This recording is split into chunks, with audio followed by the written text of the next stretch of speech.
Yeah, my name is, should I just find someone?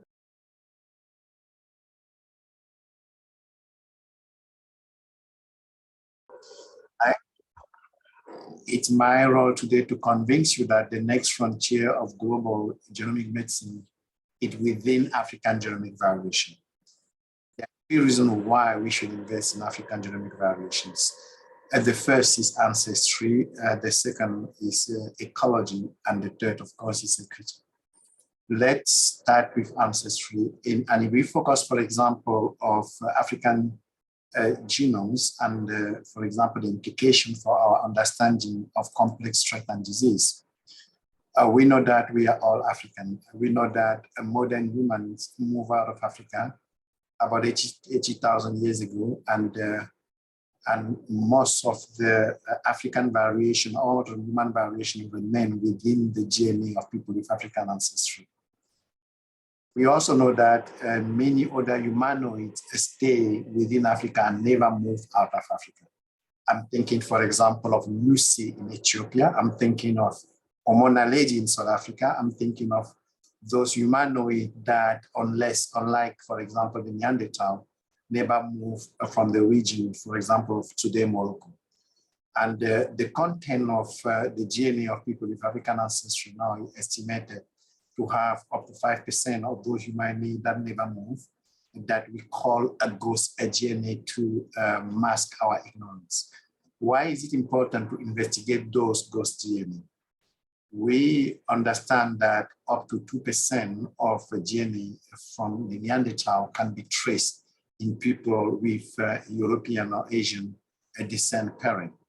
And these have implications for a pathology, for example, certain dermatological condition, certain neuropsychiatric condition, or immunological function, and even the susceptibility to COVID-19 as shown by recent data. If we look at the current reference genome, very modest study from about 900 genome from people with African ancestry originated from the Caribbean islands shows that about 10% of content of their DNA using a pan-genome approach cannot be found in the reference genome. Our own data from the H3 Africa Consortium published last year identified at least 3.4 million of single nucleotide variant that cannot be found in the current reference genome. And why is it important? This is important because if we look, for example, at the GWAS that we have now globally, it contains only about 2.5% of people that participate and that are African. And this poses a problem for equity because the data from the UK Biobank, for example, shows that if you use the current polygenic risk score for prediction of threat and condition, it performs very poorly in people with African ancestry. And in this map, in this slide is shown in purple. But we are all losing by not including participants with African ancestry. Because of the oldest DNA and variation that African has, there is much more a possibility to find map and also to link threat to disease. Indeed, the 2.5 participants with African ancestry in global GWAS account up to 7% of all associations. If we move from the GWAS arena and to move for example, complex threat using exome data, using rare variant association, the study from South Africa on schizophrenia identified numerous damaging mutations in a sample of 100,000 African with Xhosa ancestry. They replicated the same finding in a Swedish cohort of 5,000 people living with schizophrenia. But by comparing findings from Africans and from Europeans, African yielded much more largest effect size. In other words, if you have a smaller sample of African people, you may have more large effect size because of highest level of variation. There are some variants that are much more common in people with African ancestry that are relevant for pathology. We are all aware of one variant, PSK9, that is 200 times more common in people with African ancestry in America compared with American European ancestry, that is associated with 40% reduced cholesterol level. And that have been the basis for development of numerous drugs against a high level of cholesterol. Some variants are very specific with people with African ancestry. This study from Chad Rotimi's group report one variant that is monomorphic in Europeans and Asian, and that is associated with type 2 diabetes in people with African ancestry and associated with a reduction of insulin producing a beta cell in the pancreas. What this means that is tomorrow a medication can be developed from this knowledge. This will never have been found if the investigation was not performed in population with African ancestry. Let's stay on ancestry and move from complex threat to single gene disorder. The extent of expression of the association between genes and single gene disorder is also different. For example, Huntington disease. If you test for Huntington disease for someone with European ancestry, you're going to find triplet repeat in HTT genes nearly all patients. But you're going to find the repeat in only 70% of people with African ancestry, and 30% will be explained by a different gene. Similarly, for cystic fibrosis, one specific gene variant found here is much more common in people that have cystic fibrosis that will have African ancestry. My own work on hearing impairment have shown that GGB2 that explains 50% of children that are born deaf with European and Asian parents explain 0% deafness in most population of African ancestry that we have investigated. I will come back to this a little bit later in this talk. So the first reason why we should invest in people in genomics of population with African ancestry is ancestry actually, and the second is ecology.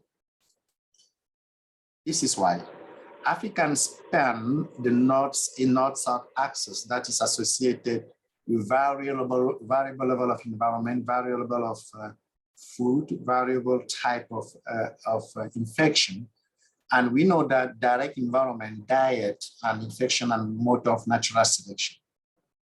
And of course, if we combine this with all wave of migration within the continent, out of the continent, back to the continent, these add to high level of complexity of African.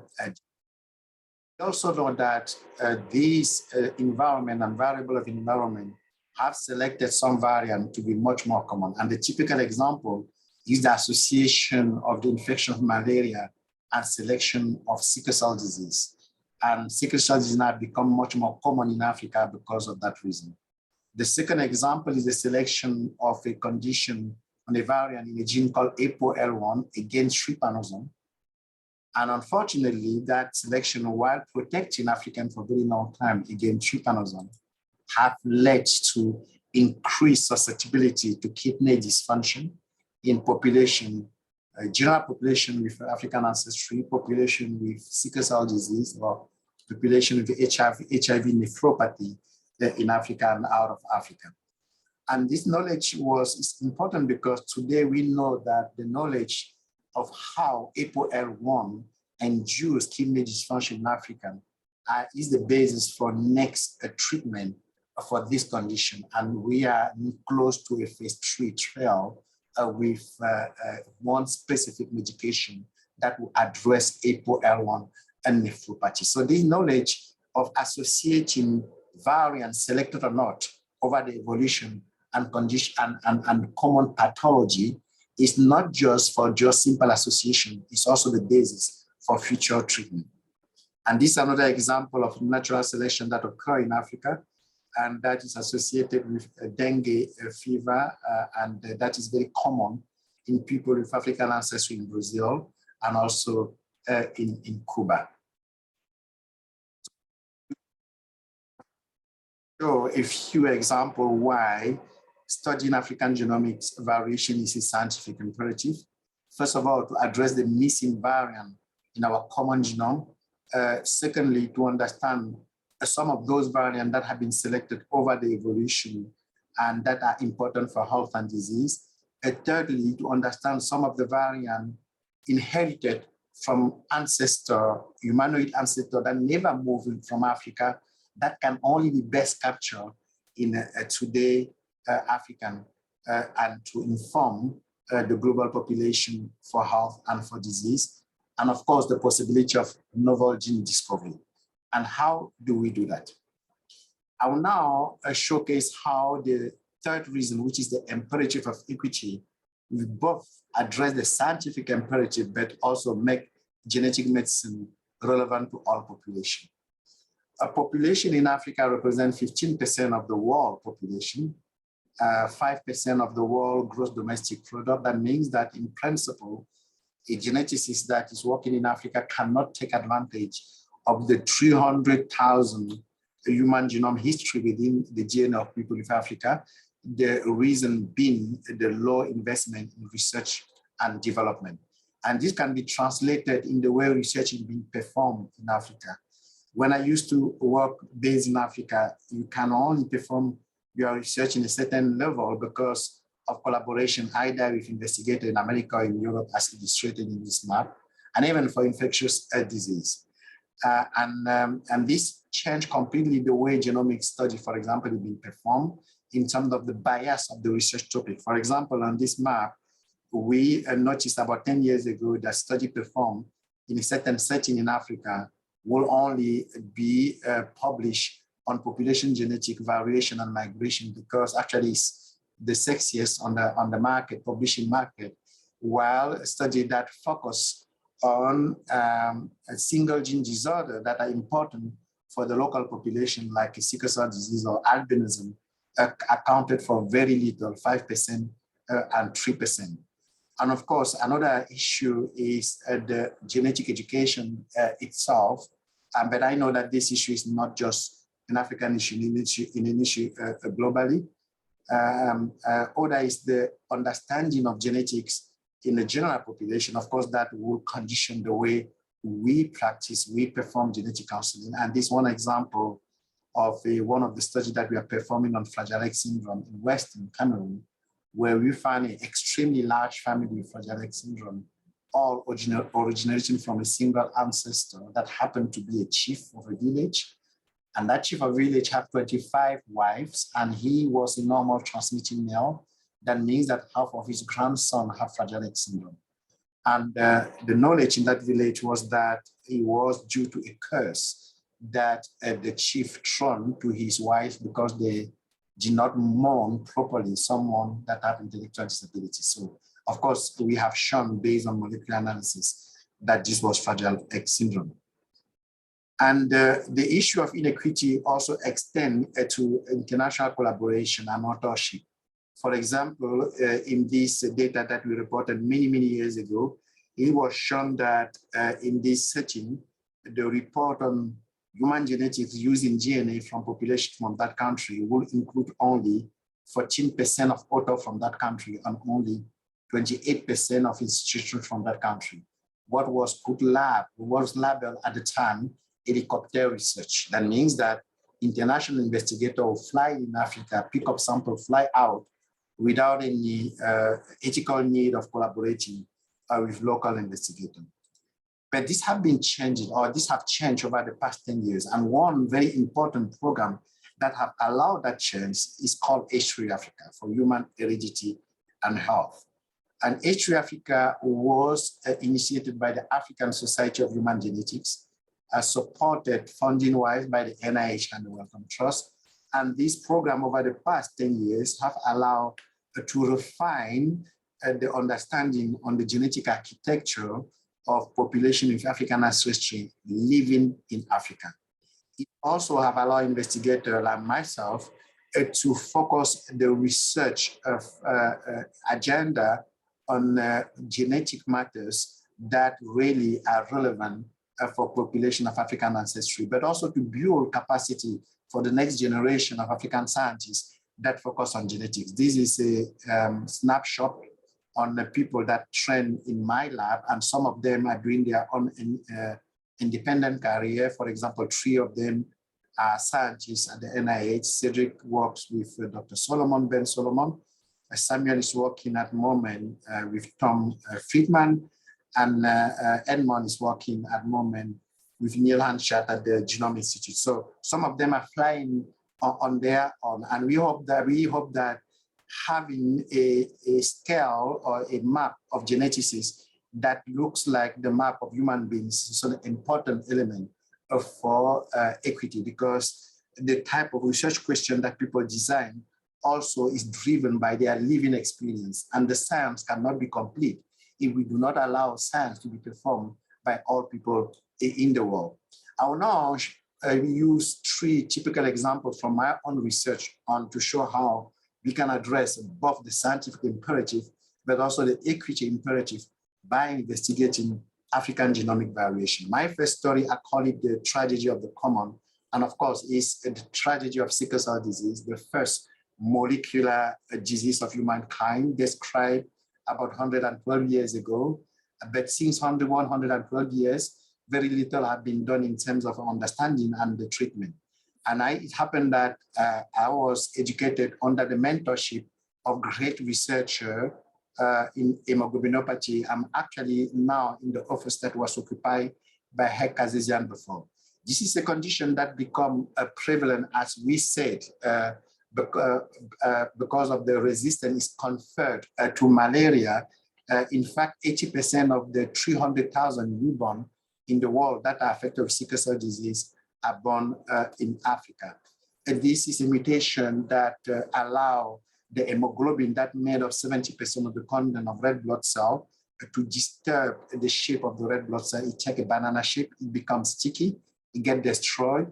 Anemia, pain, organ damage are the characteristic of people living with sickle cell disease. For 112 years, sickle cell disease has been a challenge everywhere in the world. In Africa, early mortality is the problem, but in America, mortality in adults have not changed over the past 50 years. Adult mortality happened in America because of chronic and acute cardiovascular condition, chronic heart failure, acute heart failure, chronic kidney diseases, and stroke. And we know that all these conditions, all these cardiovascular conditions, are subject to genetic variation. And I will propose that genetic medicine can help sickle cell disease at least 3 levels. The first is primary prevention. Primary prevention can extend to early detection, diagnostic before birth.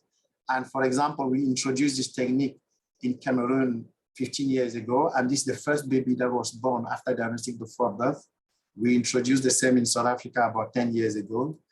And the birth, our investigation after introducing genetic diagnostic before birth in Africa, using qualitative research approach, individual interview for a chief here in Ghana, or focus group interview with nurses in Ghana, have shown us that it is not always easy to roll out the technique, because if all the layer of the society agree with the principle of genetic diagnostic before birth, abortion, medical abortion associated with the fetus that is affected, the attitude of doctors, parents, and also patients, it differs.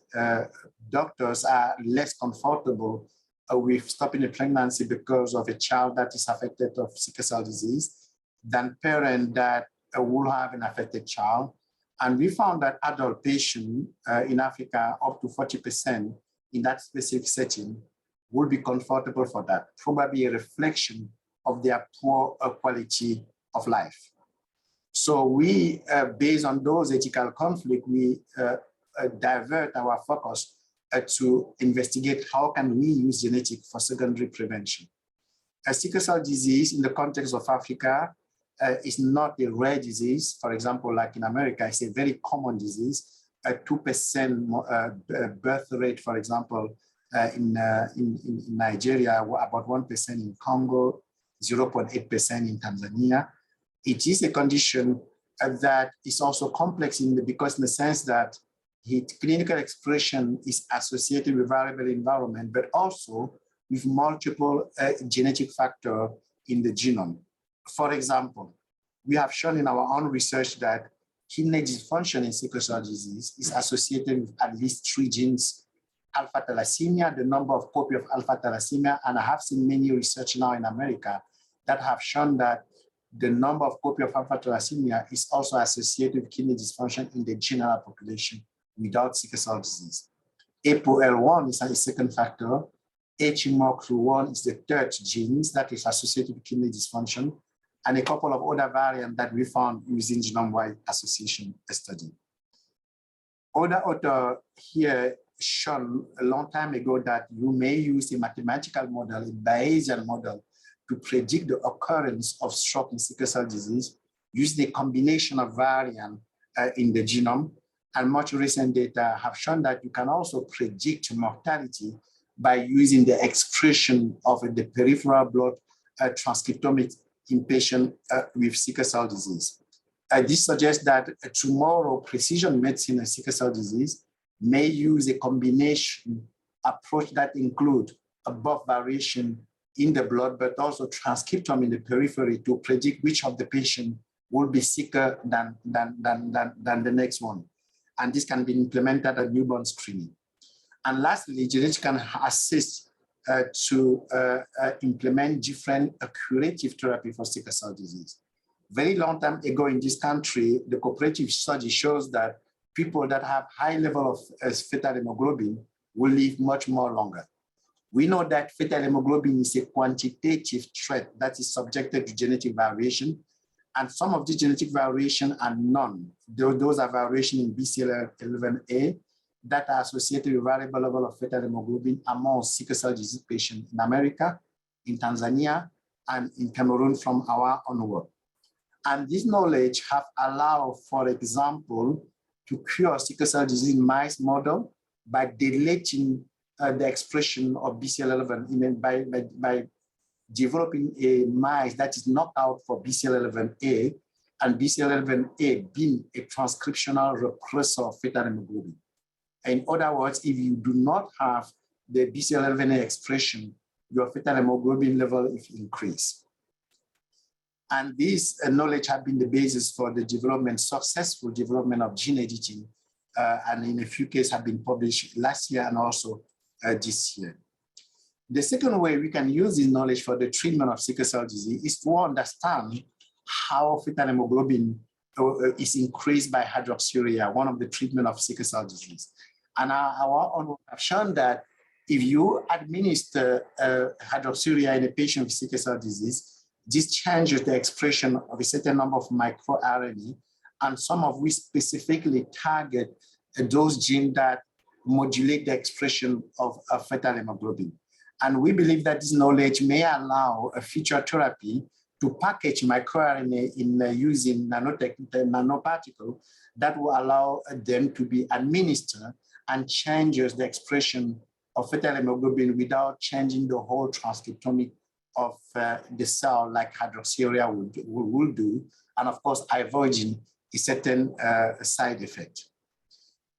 But we are not yet done with by understanding in terms of genomics of fetal hemoglobin, because the variant that explain the level of fetal hemoglobin will explain only 20% amongst African Americans, for example, with sickle cell disease and in the general population. And we found the same in Cameroon, where a variant in BCL11 and the other genes that are known will explain only 14%. And that means that at least 80% of the level of fetal hemoglobin explained by genomic variation is not known. And we put out the hypothesis that this is not known because the GWAS data that was reported in Sardinian population that discovered BCL11 used an array that did not capture very well the African genomic variation because it was designed for population with European ancestry. We have designed with H3 Africa a new array that uses 500 whole genome sequencing with people with African ancestry living in Africa. We tested that hypothesis by using that new array and rerun fetal hemoglobin in a patient with sickle cell disease from Cameroon. And this is the second time I'm presenting this data publicly, we actually replicated the BCL11A, as you can see on the Manhattan plot on chromosome 2, but we also find at least 4 novel loci that are associated with fetal hemoglobin expression. When we compute the heritability, we could explain up to 80% heritability, which is very, very strong. And this is 80% compared to 14% we reported in 2014. We could confirm that BCL11 remain the strongest modifying loci. Actually, when we compute the heritability per chromosome, chromosome 2 explain up to 60% heritability. On chromosome 2, we have BCL11A, but we also discover another loci on the long arm of chromosome 2, a zinc finger factor that maybe may account on a good proportion of the heritability on chromosome 2. So, but we will need to do some cell experiment and probably a mice model to push that data forward. Again, we confirm with this data that by using a panel that beta capture African genomic variation, we will find novel loci, and that means novel target for therapy. That means novel modifying loci to design a new treatment for sickle cell disease. And I believe that if we perform systematically this approach with other conditions, other quantitative threat, we should be able to find other loci that can be amenable to therapeutic manipulation. Why do we need to do it now? We need to do it now because our patients are still waiting. They're still waiting for curative therapy. We need to do it now because we are expecting to have in the coming 20 and 50 years, millions of new people that will be living with beta thalassemia and sickle cell disease all over the world. Actually, hemoglobinopathy are the most common condition of humankind. It is estimated that 77% of the world population are carrier of a beta hemoglobinopathy. And this gentleman, his name is Grajevis. And Grajevis is one of our patients living with sickle cell disease in Cape Town. It is a patient that report in this paper in Nature that we mediated for him, his hope and expectation and aspiration that maybe genetic will assist to accelerate the cure for sickle cell disease. Another way of understanding the genetic variability of clinical expression of sickle cell disease is to understand those rare variants that may explain the difference and also survival in some cases. In this specific study, we selected people living with sickle cell disease in Africa that never benefited from any treatment. So, and we whole exome sequence them, and we call them long survivor because they live up to the 5th decade without any treatment. We took a second extreme, people living in Africa who has early stroke in life, and then we compared the two extremes, and we found in the long survivors a recurrent, very rare variant, deleterious variant in important gene that condition the pathophysiology of sickle cell disease. One of those genes being a variation specifically in a gene called that is responsible for the L-glutamine production. For those that are familiar with sickle cell disease field, L-glutamine was validated in 2017 and was treatment by the FDA for sickle cell disease, approved as a treatment for sickle cell disease. In other words, it suggests that some patients actually naturally will produce a high level of L-glutamine because of some genetic variation that they already have. And this is an important finding. It suggests that if we study the extreme phenotype in those conditions, and that could be valid for any other condition, we may find those ones that naturally have selected somebody and then may allow them to survive for a very long time. And to confirm our data, we pull out some other people data from the literature and look independently by using other approaches. They found the same pathway that we use using whole exome sequencing. And we found a similar pathway like the coagulation and a cascade that was disturbed in sickle cell disease. We also found recurrent mutation in complement and coagulation genes.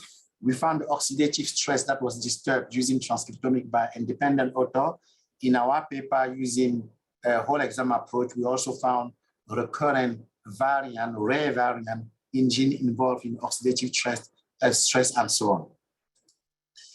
It's also important to explore how the sickle cell disease itself may have put a pressure on our own genome. This gentleman, you all know him, his name is Tutankhamun, and Tutankhamun was probably one of my cousins at a different time because of my Nubian ancestry. Tutankhamun died at 18, and Tutankhamun probably have sickle cell disease because the study of his bones using IRM shows that he have osteonecrosis, and that is very specific to sickle cell disease. He also have some level of oligodactyly, probably because of a recurrent vaso-occlusive crisis, and this is also a specific condition in sickle cell disease. And the very same paper also found that he might have been infected with malaria. Why is it important to have this data from the old days? It is important because Tutankhamun died about 5,000 years ago. It suggests then that sickle cell disease probably was already fixed in the population 5,000 years ago. It also suggests that maybe the mutation evolved at least 2,000, 3,000, and we believe more than 20,000 years ago. And probably by testing that hypothesis, we again took a population with sickle cell disease and look at the exome that they have and look at marker of selection that are specific to patients with sickle cell disease. For example, on this Manhattan plot, the first Manhattan plot on the upper left corner of your screen is a control population without sickle cell disease, actually very much selected because they actually do not even have a sickle cell trait. All the other Manhattan plot are people with sickle cell disease, and you can see that there is at least 3 loci that are specifically selected. Of course, on chromosome 11, there is a very strong signal that is associated to the mutation itself. And if we follow those loci are associated to a certain number of genes that are presented of the bottom right corner of your screen. It is my belief that if we explore the function of those genes and their role in the pathophysiology of the disease, we may also evolve with some target for therapeutics. This data was very preliminary. We performed it on about 200 exome. We now have at least 2,000 exome to confirm this hypothesis. And I will be recruiting someone to focus his energy only on this question. Sickle cell selected against malaria. We spoke to ApoL1 selected against trypanosome. But we know that those are not the only variants selected against environmental factor. G6PD was selected against malaria as well. We also know that a specific variant called pH.1 that influenced the iron metabolism. Actually, the person that described this won the Nobel Prize last year. We actually commented on that paper. That probably as close as we can get until now to Nobel Prize. And we were asked to review and comment on his paper that actually led him to get the Nobel Prize. And ApoL1 also was ApoL1, alpha thalassemia, G6PD, and hemoglobin S. When we performed this study that is displayed here, looking at the data point of their frequency within the African continent, as you can see on this map, they all map the same region. What does that mean? It means that someone like me talking to you living with African ancestry may have all those variants, maybe at heterozygous state in my blood. What does that mean? We know that ApoL1 alone can be subject to association with kidney dysfunction, a deleterious variant, and will induce the occurrence or risk of kidney dysfunction. Alpha thalassemia, if you have more, you have deletion, less, you will have susceptibility to kidney dysfunction. G6PD may also allow you, for example, to have low white blood cell count. For example, those are all data that are known. Why, if you have the combination of all these in one individual? We don't yet know what would be the interaction, what would be the epitaxis, what would be the influence of all these variants selected over the evolution on health and on disease. And those are new questions that we will need to investigate for the years to come. So some of those questions, we provide them in a summary opinion piece that we reported in Nature last year. And our study on sickle cell disease is strongly supported by the NHLBI and the Genome Institute. And the Sickle Africa Data Coordinating Center is the center that we direct based at the University of Cape Town and coordinating research in at least 7 different African countries. The second story I would like to speak to you today is I call it unknown in the databases, and is the case of a silent epidemic, is the case of genetic of hearing impairment. Hearing impairment is relatively common. 1 in 1,000 of children are born deaf in America, 6 in 1,000 in Africa, but 6 in 1,000 in Africa because of environmental factors. 90% of children that are born deaf are born from hearing parents. That pose a certain number of challenges in terms of communication, resources, parenting, and support, and this is valid in all parts of the world. For children that are born deaf, most of them will not have anything else than deafness, and we call it non-syndromic hearing impairment. And some children will have deafness and some other changes, for example, pigmentation defect in a condition that we will call Waardenburg syndrome. As we said before, GGB2, that account for 50% of non-syndromic hearing impairment in children with European and Asian parents, explain nearly 0% in a population with African ancestry. There is an exception for that.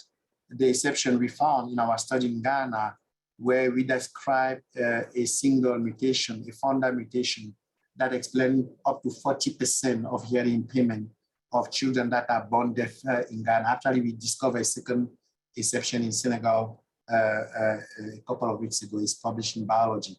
And actually, but this knowledge have allowed us to develop a rapid diagnostic testing that is being implemented in public health in Ghana and using just PCR and restriction. We also explore the age of that mutation. We look, first of all, to make sure that the variant that we found plotted in population with African ancestry 1,000 genome. We make sure that also the variant using admixture mapping was really specific to Ghanaian population. And we dated that variant to be around 11,000 years ago using a series of haplotype around the mutation. We also show that that variant is very highly conserved, as shown on the panel on the right-hand side, in population that have that are homozygous with that mutation. That suggests that the mutation should have been selected probably because of a selective advantage that they have. When we perform and publish on this data, we use exome data.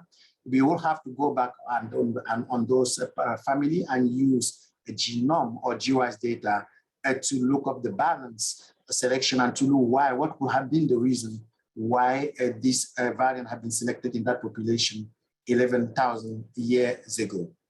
We also show that that mutation was selected independently in a Japanese population, and that Japanese population, the mutation was selected about 6,000 years ago. So that means that this gene, GGB2, is a hyper-mutatable gene with some mutation that may happen at different time points in 2 different populations across the globe. We did a review on genetic of hearing impairment on the continent and realized that only 13 countries have reported at least 1 paper on hearing impairment. That means that there is a huge amount of opportunity to investigate it, in other populations. When we look at the non-genes, we know that for hearing impairment, for non-syndromic hearing impairment, there is at least 120 non-genes. For example, Dr. Richard Smith in Iowa University, in Iowa City, have developed a GNA array, diagnostic array called otoscope, that will allow to test all those genes at the same time.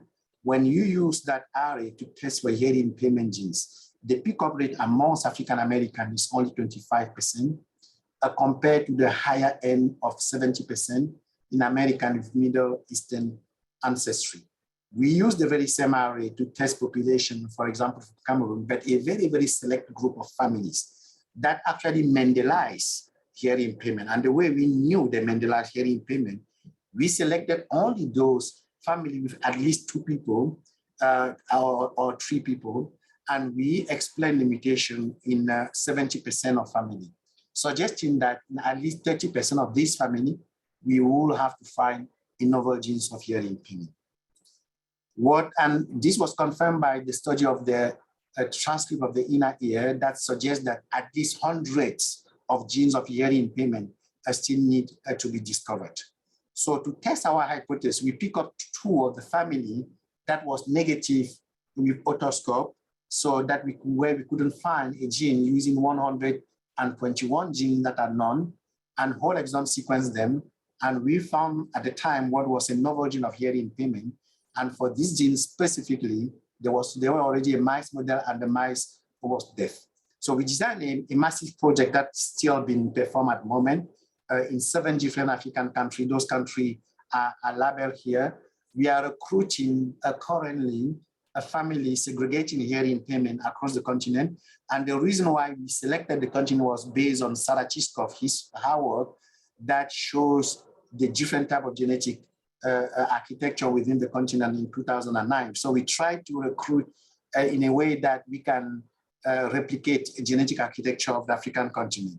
So this data have allowed us up to now to found very rare genes with rare variant for hearing impairment.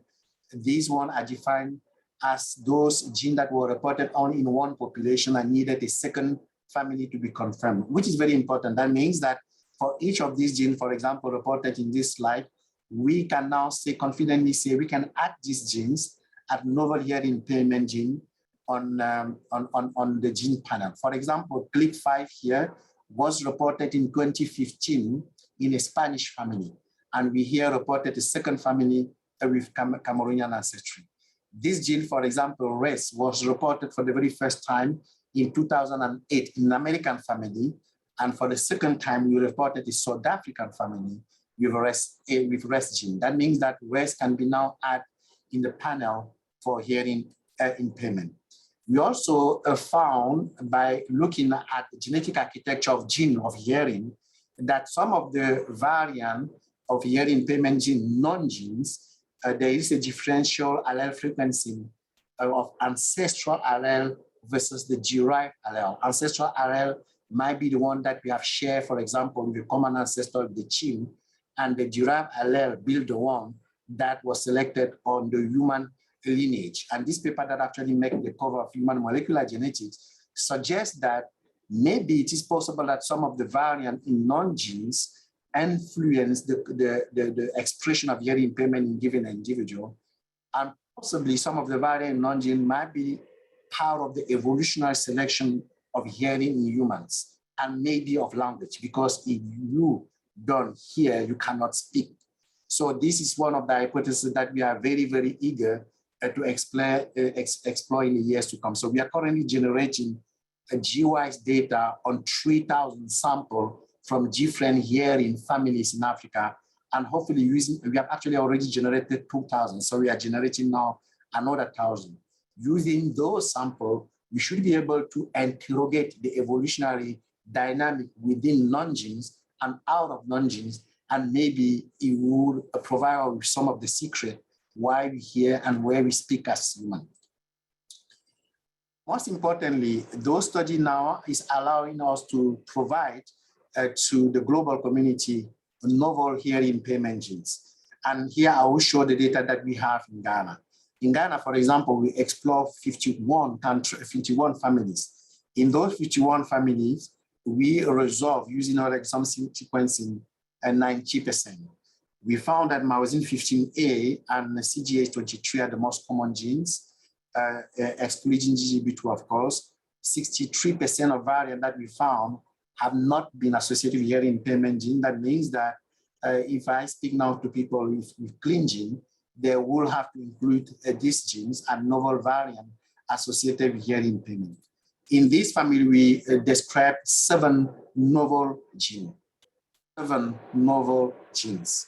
And this is one of the novel genes that we found with Waardenburg syndrome in this family. It's a PAX8 gene. For this gene, we are not going to investigate further, because there is already a mice model, and that mice model that is knockout for PAX8 is deaf.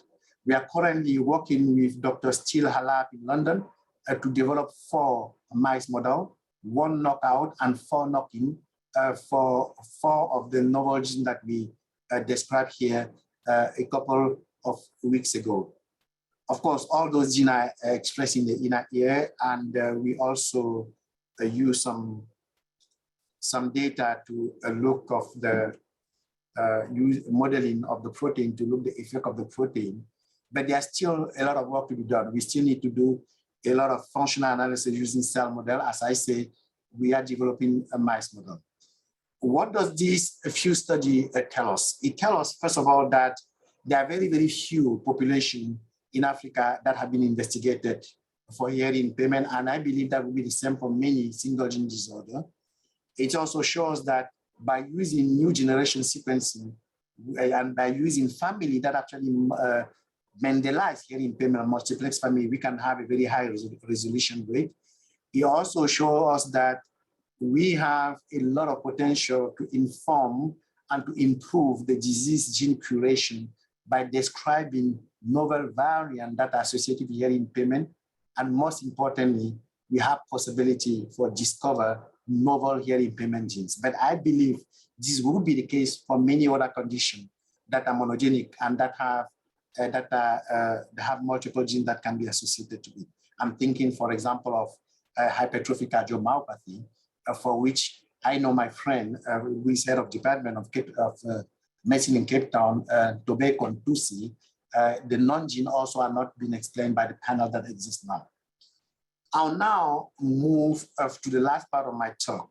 Now that we are generating all those data, that means that we will need to face a few ethical and legal issues. The first is around the returning of results of those families for which we have exome data. We know that the ACMG here recommend to return a certain number of genes.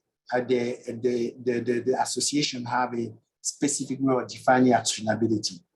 We also know that in the list that are currently available, there is no sickle cell disease, there is no APOL1. How relevant are those? How relevant are the list for all the population across the world? The Genome England have a different list that is much more pragmatic, focusing on cancer. Should we be returning, for example, in the context of Africa, only those ones that we know something can be done? Those are some questions that we are developing in a completely separate type of project that are more on the ethical, legal, and social implication type of project. Some of those projects are research focused. For example, what is the effect of receiving a genetic result? We focus, for example, on Fragile X syndrome. Or what type of result people would like.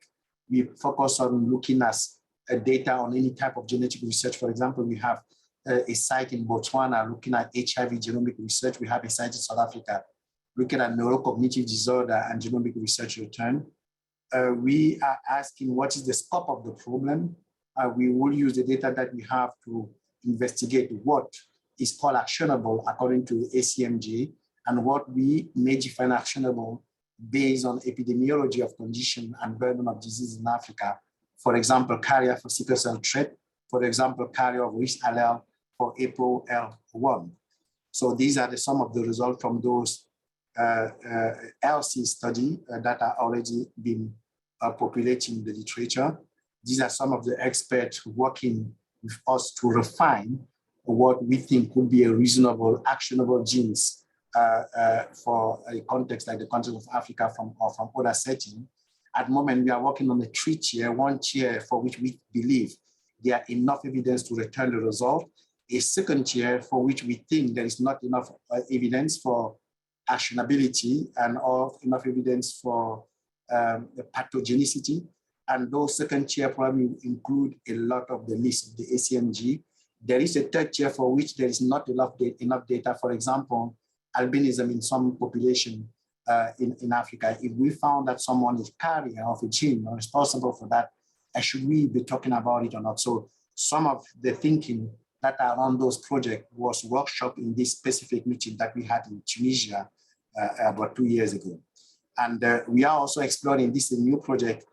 We are funded for this project from the NIH, and that way we will be exploring the public understanding genomics and big data in the context of Africa. I will probably have one arm of this project here at Hopkins. So these are some of the 5 questions that we ought to explore in this specific project. Maybe we need to now speak to the implication for global genomic medicine. Every single time anyone that is doing a genetic research for a single gene disorder or just a genomic research, if you have a variant, if you want to explore if this variant is pathogenic or not, you need to align your variant to the database that exists. And one of those databases is Genome AAD. If you need to look at the Genome right now, it contains only 10% of variation in the population of African ancestry. And I guess most of these population are African American, most of these population are population from the top MET initiative. I hope to have shown you the previous very preliminary data, very modest data in previous slide, that a lot of data that we are found in our research and novel data. That means that they are not represented here. It's also to suggest that we also have shown that if you pick one random African, you have 2 times more variation than a random European or Asian that you're going to pick in the street. So that means that currently the dictionary that we have to infer pathogenicity do not capture very well our common genome. So some of the data that we urgently need to generate is to address this. Why is it important for everyone? I think some of you are aware of this publication that was reported about 5 years ago, showing that one variant for cardiomyopathy was labeled pathogenic in population, American family with European ancestry, until someone found that that specific variant actually was frequent at the level of more than 30% amongst African Americans. So it was definitively not pathogenic, it was a polymorphism. And there was a simulation that shows that even an inclusion of a small population with African ancestry would have prevented these mistakes. So having a reference that is representative of the population, of human population, is not just for equity purpose, like we have shown, it's a scientific imperative for us to interpret the genome variation the way we should be doing it. This is a slide that dated 20 years ago. In yellow is me, I was 20 years younger. This was in Bar Harbor in the Maine. In the first row is Dr. McCrissick holding the panel of the short course. On his right side is Dave Valley, the former director of the department from which I inherited my new role. You can see Dr. Ada Amos, who directs OMIN, in the second row. So many of the people are here. And Stylianos Antonarakis in the first line. On the lower hand side is my personal mentor, and Greg Semensa can be seen on the first row on the right-hand side. So I'm spending a lot of time here, but that's really not the message. The message here is that in that course in 2003, this was a slide that was presented by Dr. McCrissick. And Dr. McCrissick was projecting his thoughts on what will happen in genomic research at the global scale. And he predicted, for example, that in 2020, that means last year, gene-based drug would be available for diabetes, hypertension, and cancer. He was probably true for cancer.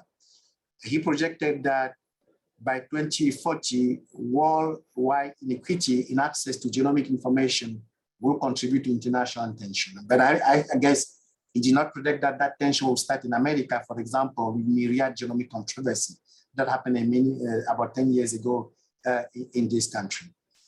But what I'm saying here is that the concept of inequity in genome is not new. It was already being taught 20 years ago by people like Dr. McCrissick. But probably what we could have not anticipated 20 years ago, it would be that maybe the foundation of what we know now in genomics, which is a Human Genome Project, still have a lot of crack that we need to fill. And those cracks, for example, are the missing variant within the oldest genome of humankind, our common ancestral African genome, for which we will not be able to build the prospect of benefiting from those information if we haven't addressed it properly. And this was one of the messages we tried to project in this paper in Nature Review Genetics last year. It is the same message we successfully convinced with the help of Max to have one specific section in the American Journal of Medical Genetics that is devoted to case report in diverse population. Is the same message we try to convey in our role as the associate editor of the American Journal of Human Genetics. Most importantly, is the same message we convey in an opinion paper that we published last year, where we proposed to sequence at least 3 million Africans based in Africa to address that missing link.